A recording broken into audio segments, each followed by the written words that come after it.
that's how create, and I'm coming on today with the DIY on this cute Easter bunny.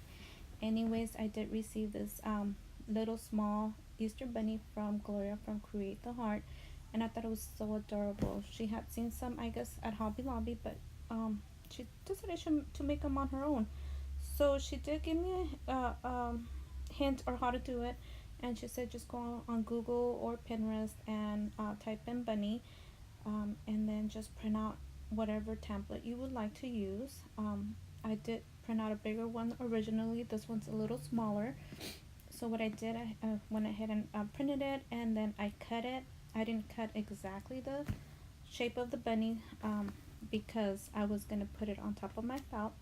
What I did, I put it on top of felt and I pinned it, and as soon as I was done with that, I went ahead and cut around it to the exact size that I wanted.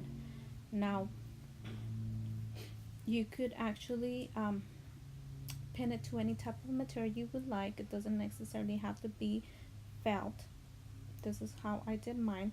So as I pinned it on my felt, I cut it almost to the shape that I wanted, which is more exact.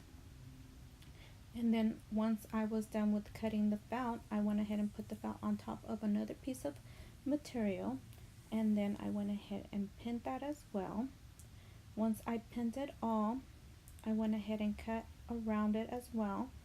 The reason I did this is because if I were to cut the paper, it's not going to come out the same.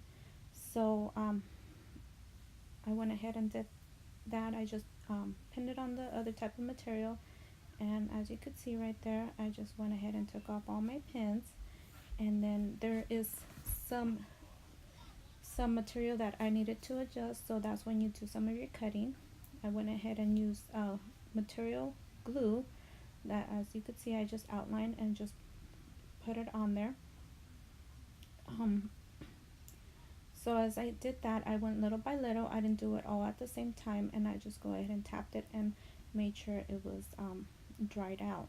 After I was done doing that, I made any adjustments that I needed to make. As you could see, I cut some of the material out.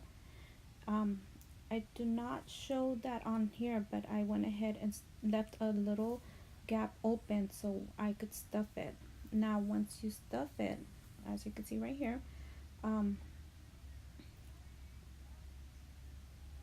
you go ahead and stuff it, and if you need to cut any other material, go ahead and do that after you are done stuffing it. The reason I didn't do it before I stuffed it was because there could have been some different adjustments that I needed to do. So as you could see, you go ahead and stuff it and you glue the rest of it, and there you go.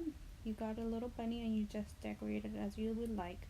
Thank you for watching, you guys. Have a good day. Bye.